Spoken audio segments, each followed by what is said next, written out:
এই যে এটা হচ্ছে আমাদের বাড়ি, একদম বাড়ির পাশে ঢালাই রাস্তা।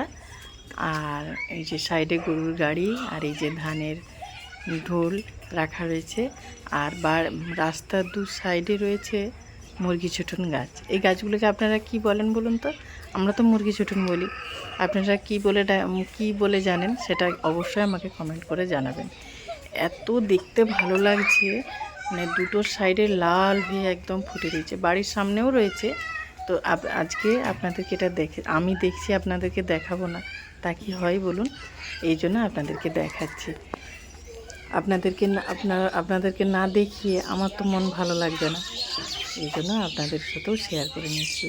এত ভালো লাগছে দেখতে, এদিকে বাচ্চারা খেলছে। মানে এই সময়টা আমি ভীষণ মিস করি। আমি উত্তরপাড়াতে যখন থাকি তখন একা একা থাকি, তো এটাকে ভীষণভাবে মিস করি। আর প্রচণ্ড মন খারাপ হয়ে যায়, মেয়েরও মন খারাপ হয়ে যায়। কিন্তু কী করবো বলুন, থাকতে তো হবেই, তাই না? এটাই তো আমাদের জীবন।